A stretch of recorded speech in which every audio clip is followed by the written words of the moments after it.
Hello everyone, তোমরা সবাই কেমন আছো? আমি ফার্মাসিস্ট মোহাম্মদ তানিম আহমেদ আবারও তোমাদের জন্য নিয়ে এসেছি নতুন অ্যাডমিশন আপডেট ভিডিও। সো আজকের ভিডিওতে আমরা মূলত আলোচনা করব regarding the WBSCT D farm admission second counselling, যেটা 12 থেকে 14 তারিখের মধ্যে হওয়ার কথা ছিল। মানে 12, 13, 14 3 দিন চয়েস ফিলিং হওয়ার কথা ছিল এবং রেজাল্ট আসার কথা 18 তারিখ। এখানে কারা কাউন্সিলিং করবে? এক, যারা এক্সাম দিয়েছে।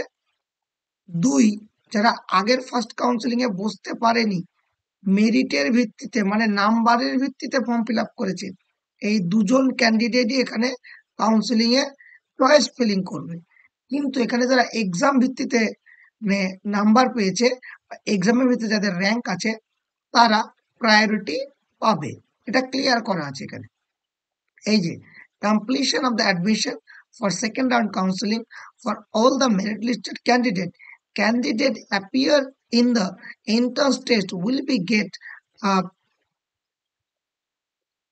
প্রেফারেন্স, মানে তারা প্রেফারেন্স পাবে যে সমস্ত ক্যান্ডিডেট এন্ট্রান্স দিয়েছিল বা এক্সাম দিয়েছিল।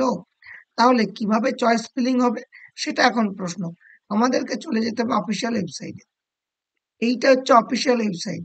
এখানে এসে ক্লিক হিয়ারে ক্লিক করলে আমরা এরকম একটা সার্ফেসে আসবো। এখানে দুটো option, merit listed candidate, click here to register. এখানে ক্লিক করে রেজিস্টার করে নেবে। দেন এখানে এসে লগ ইন করবে। লগ ইন করলে মূলত যেটা দেখার কথা এরকম। এখন তোমরা লগ ইন করলে এমন দেখছো, application form, change password, sign out. একবার যখন তোমার কাউন্সিলিংটা খুলে যাবে, তুমি রেজিস্ট্রেশন করে নেবে, তারপরে যখন লগ ইন করবে তখন শো করবে এরকম। এখানে একটা চয়েস ফিলিং এর অপশন চলে আসবে। কি করে কি চয়েস ফিলিং করবে, আমরা স্ক্রল করে যদি যাই, এই জায়গাটা দেখো। আমি আগের ভিডিওতে মানে যে ফার্স্ট কাউন্সিলিং এর সময় ভিডিওতে ডিটেলসে দেখিয়েছিলাম, যার লিঙ্ক আমি ডেসক্রিপশন বক্সে দিয়ে দেবো।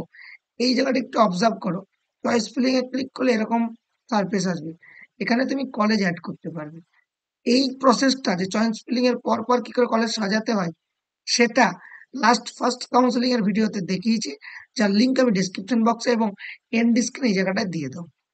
এছাড়াও কিছু প্রশ্ন এসছে। কি প্রশ্ন? এখানে যাই লগ ইন করলে কেমন দেখাচ্ছে, এইরকম একটা সার্ভিস আসছে। তারপরে যে go back to application home পেজে যাচ্ছে, এরকম একটা সার্ভিস আসছে। এখানে আবার new candidate registration and already registered. Already রেজিস্টারে গিয়ে এখানে ডিটেলস দিলে সঙ্গে সঙ্গে তোমার কিন্তু এখানে কোনো ধরনের কোনো মানে ইনভ্যালিড বলে আসছে, কিছুই আসছে না। এটা একটা টেকনিক্যাল এরর, যেটা আমার মনে হয়েছে যে this is the one type of technical error. এই যে এরর রিপোর্টিং, টেকনিক্যাল এরর। তোমরা ওয়েট করো, তোমরা কাউন্সিলিং করতে পারবে আগের মতোই, যে যেমন ভাবে আমি দেখিয়েছিলাম চয়েস ফিলিং পরপর করে সেই রকম ভাবে কাউন্সিলিং করতে পারবে। হয়তো পেমেন্টও করতে হতে পারে, যদিও তোমরা আগে পেমেন্ট করেছো, নতুন করে পেমেন্ট না হওয়ারই কথা, বাট পেমেন্টও করতে হতে পারে। একবার কাউন্সিলিং শুরু হলে বিস্তারিত ভিডিও আমি দেওয়ার চেষ্টা করবো অ্যাজ সুন অ্যাজ পসিবল। তবে সেটা যতক্ষণ পর্যন্ত না আসছে, একবার তোমরা রেজিস্ট্রেশন করছো, দেন লগ ইন করছো, লগ ইন করে চলে যাবে চয়েস ফিলিং এ। এখানে ক্লিক করলে এরকম সার্ভিস আসবে। এরপরে স্টেপ বাই স্টেপ কিভাবে কি করতে হবে না করতে হবে আমার আগের ভিডিওতে দেখানো আছে, সেটা দেখে নিতে পারো। Thank you so much. Stay tune the pharmacist Tanim.